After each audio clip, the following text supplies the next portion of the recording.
இணையற்ற இயேசுவின் நாமத்தில் உங்களுக்கு அன்பின் வாழ்த்துக்கள். மன்னவன் இயேசுவின் நாமத்தில் மகிழ்ச்சியான மங்கையர் தின வாழ்த்துக்களை அனைத்து பெண்களுக்கும் தெரிவித்துக் கொள்கிறேன். கர்த்தருக்குள் நீங்கள் வாழ்ந்து செழித்து சந்தோஷமாய் இருப்பீர்கள் என்று நிச்சயமாய் நம்புகிறேன். நாம் ஆராதிக்கிற தேவன் பெரியவர். பெண்களாகி நம்முடைய வாழ்க்கையில அநேக வருத்தங்கள், பாரங்கள், பலவீனங்கள், சுமைகள் எல்லாவற்றையும் சுமந்துதான் செல்கிறோம். எத்தனை பாடுகளை கடந்து வந்தோம் என்று நமக்குத்தான் தெரியும். ஏன் இந்த வாழ்க்கை, ஏன் இந்த போராட்டம் என்று எத்தனையோ நேரங்களை வாழ்க்கையில உடைந்து விடுகிறோம். எழும்ப கூட பலன் இல்லாமல் உற்சாகம் இழந்து விசுவாசத்தை இழந்து எத்தனையோ நேரத்தில் நாம் தவித்துக் கொண்டிருக்கிறோம். ஆனால் நாம் ஆராதிக்கிற தேவன் பெரியவர் அல்லவா? நம்முடைய வருத்தங்களை காட்டிலும், நம்முடைய பிரச்சனைகளை காட்டிலும், நம்முடைய போராட்டங்களை காட்டிலும் அவர் பெரிய தேவனாக இருக்கிறபடினாலே தான் வாழ்க்கையில சந்திக்கிற எத்தனையோ வருத்தங்களிலிருந்து தேவன் நாம் மீண்டும் எழும்புவதற்கு கர்த்தர் கிருபை செய்கிறார். எவ்வளவு பெரிய தேவன் தெரியுமா?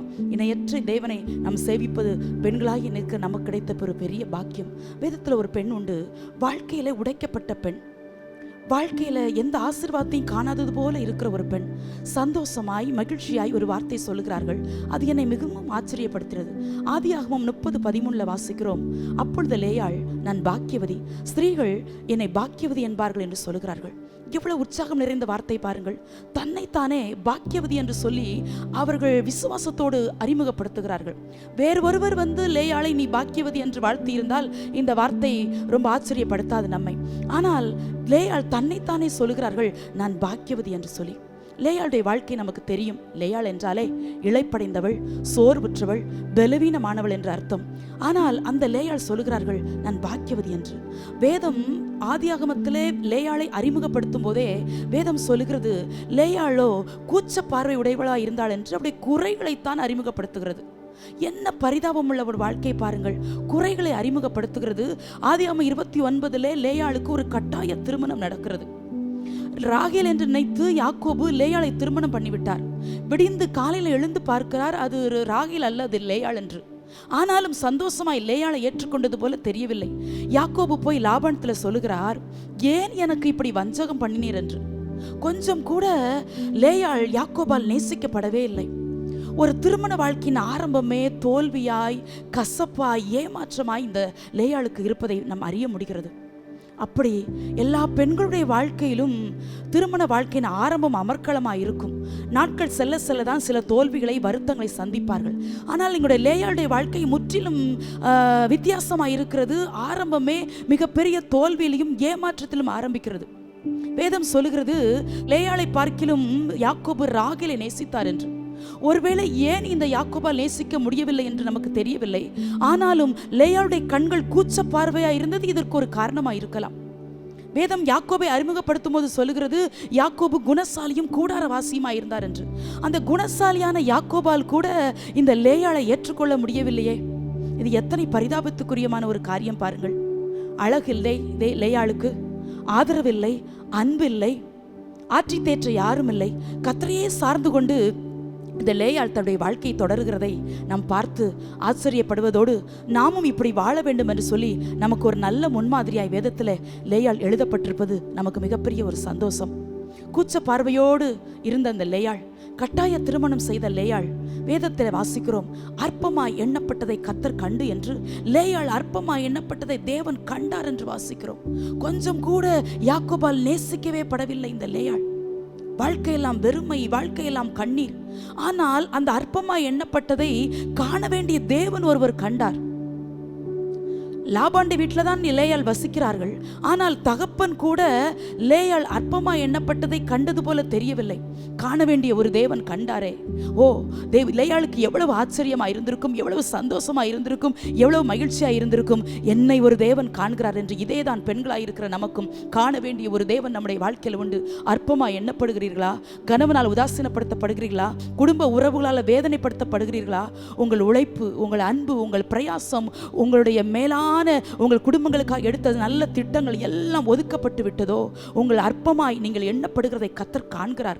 வேதத்தில் வாசிக்கிறது போல அந்தரங்கத்தில் பார்க்கிற ஒரு பிதா வெளியரங்கமாய் நமக்கு பலன் அளிக்கிறார். 4 சுவருக்குள் வடித்த கண்ணீர், மறைவிடத்தில் நின்று அழுத நாட்கள் தேவனால் உண்மையாகவே ஏற்றுக்கொள்ளப்படும். அதை தான் இங்கே லேயாளுடைய வாழ்க்கையில் நடக்கிறது.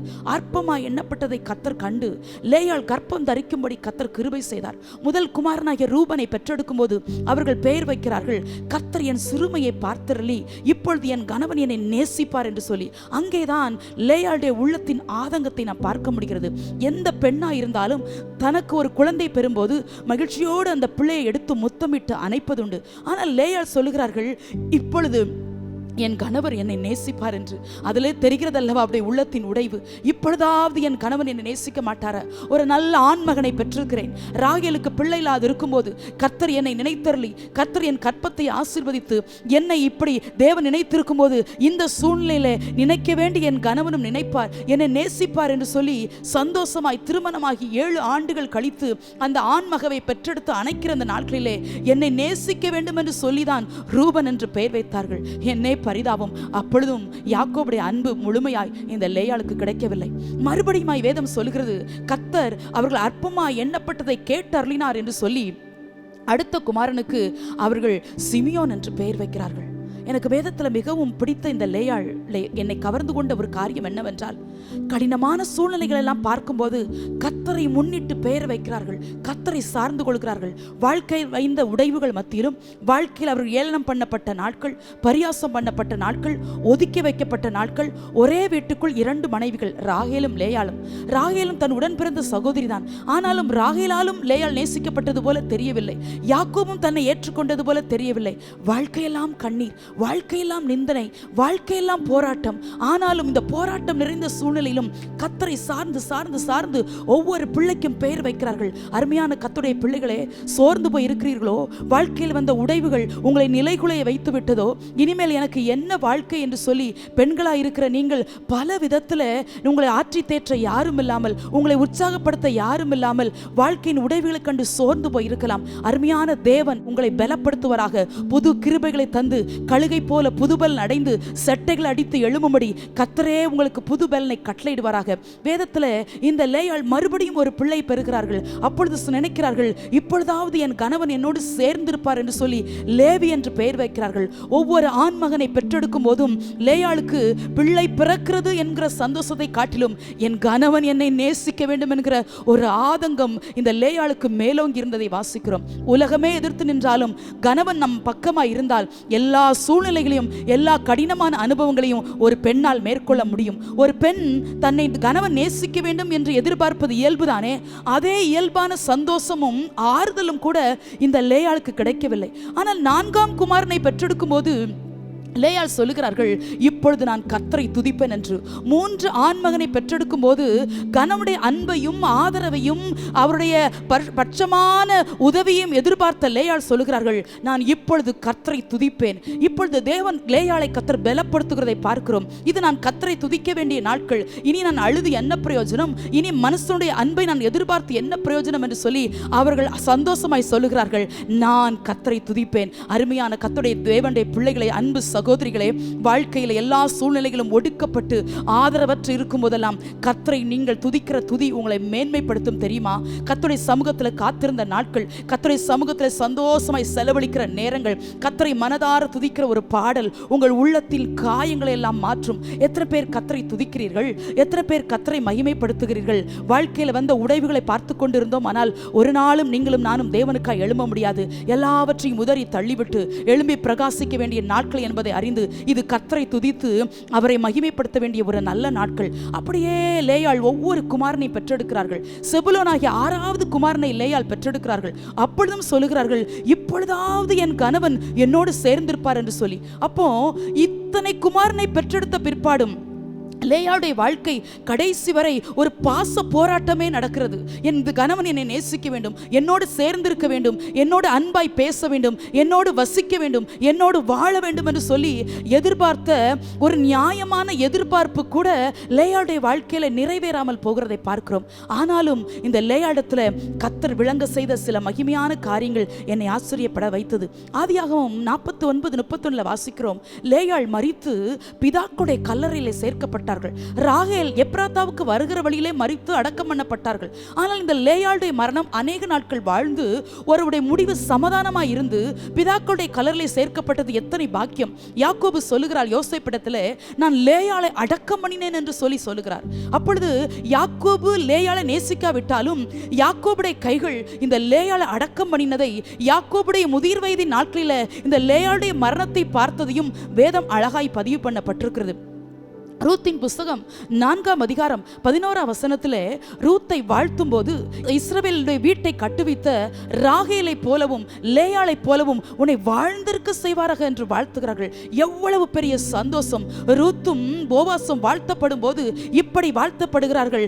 லேயாளுடைய பெயரை வேதம் சொல்லி வாழ்த்துகிறது. ஒரு திருமண வாழ்த்தல கூட அற்பமாய் எண்ணப்பட்ட லேயாளுடைய பெயர் இடம்பெறுவது எத்தனை பாக்கியம்! மத்தேயு 1ஆம் அதிகாரத்தில் வாசிக்கிறோம், யூதாவுடைய சந்ததி தான் கர்த்தராகிய இயேசு வெளிப்பட்டதை வாசிக்கிறோம். உண்மையாகவே லேயாள் பாக்கியவதி. ஏன் அவர்கள் பாக்கியவதி என்று சொன்னார்கள் தெரியுமா? அன்றைக்கு சொல்லும் போது அவர்களுக்கு தெரியாது, என் சந்ததியில நான் பெற்றெடுத்த யூதாவாகிய இந்த கோத்திர பிதாவாகிய இந்த மகனுடைய சந்ததியில தான் கர்த்தராகிய இயேசு வந்து உதிப்பார், ஒரு இரட்சகர் தோன்றுவார். ஆகவே உண்மையிலே நான் பாக்கியவதி என்று தெரியாமலே தான் அவர்கள் சொல்லுகிறார்கள் விசுவாசத்தோடு, நான் பாக்கியவதி என்று சொல்லி. ஆம், அவர்கள் உண்மையாகவே பாக்கியவதியாய் மாறினார்கள். எல்லா சந்ததிகளும் அவர்களை பாக்கியவதி என்று சொல்லுகிற அளவுக்கு லேயாளுடைய வாழ்க்கை நமக்கு நல்ல முன் உதாரணமாய் நம்மை உற்சாகப்படுத்துகிறதா இருக்கிறது. லேயாளுடைய வாழ்க்கையை திரும்பி பார்ப்போமானால், கண்கள், குறைவுள்ள கண்கள், கட்டாய திருமணம், கலங்கி நின்ற நாட்கள், கண்ணி நிறைந்த வேதனைகள், கண்மணி பிள்ளைகளை பெற்றெடுத்தாலும் கணவனால் கிடைக்கக்கூடிய நியாயமான அன்பு கூட கிடைக்கவில்லை. இந்த கடினமான சூழ்நிலையிலும் கர்த்தரை சார்ந்து கொண்டு கர்த்தரையே தன் வாழ்க்கையின் பலனாய் கொண்டு அழக்கூட பலன் இல்லாத இருந்த நாட்களாக இருந்திருக்கலாம், ஆதரவு சொல்ல யாரும் இல்லாத இருந்த நாட்களாக இருந்திருக்கலாம். ஆனால் எல்லா சூழ்நிலைகளும் கர்த்தரை சார்ந்து கொண்டு வாழ்க்கையில ஒவ்வொரு காரியத்தையும் அவர்கள் செய்து முடிக்கிறார்கள். வேதம் சொல்லுகிறது, அவர்கள் தைரியமாய் சொன்ன வார்த்தை தான் ஆதியாகமம் 30:13, நான் பாக்கியவதி. ஓ, எவ்வளவு அருமையாய் சொல்லுகிறார்கள், எவ்வளவு உற்சாகமாய் சொல்லுகிறார்கள், எவ்வளவு விசுவாசமாய் சொல்லுகிறார்கள். அருமையான தேவனுடைய பிள்ளைகளை, சகோதரிகளாகிய நம்முடைய வாழ்க்கையில எத்தனையோ உடைவுகள், மாறாவை போல கசப்பான அனுபவங்கள், எத்தனையோ வேதனைகள், கள்ளி நிறைந்த பள்ளத்தாக்குகள், வாழ்க்கையில் அனுகூலமற்ற சூழ்நிலைகள் எல்லாவற்றையும் நாம் சந்தித்து தான் கொண்டிருக்கிறோம். ஆனால் கர்த்தரை முன்னிறுத்தி வாழ்கிறோமா? நமக்கு ஒரு பெரிய தேவன் உண்டு, பெரிய தேவனை சேவிக்கிறோம். நம் கடந்து வந்த பாதையில எத்தனையோ மேடு பள்ளங்களை தாண்டி இருந்தாலும், வனாந்திரமே நம்முடைய வாழ்க்கையா இருந்தாலும், கண்ணீரை நமக்கு உணவா இருந்தாலும், நம்மை தேற்றுகிற ஒரு நல்ல தேவன் உண்டு. அவருடைய மார்பில நீங்களும் நானும் நிச்சயமாய் சார்ந்து கொள்ளலாம். அவர் நம்மை ஆசீர்வதிக்கிறார், நம்மை பலப்படுத்துகிறார். ஒவ்வொரு நேரமும் மனம் கலங்கி நிற்கும் போது, மனம் தளர்ந்து நிற்கும் போது தேவன் நம்மை தைரியப்படுத்துகிறார். மீண்டும் நம்மை தேவனுக்காக எழும்ப செய்கிறார். எத்தனை பிரச்சனைகளையும் எத்தனை சவால்களையும் நாம் சந்தித்தாலும் கர்த்தர் நம்முடைய பட்சத்தில் உண்டு.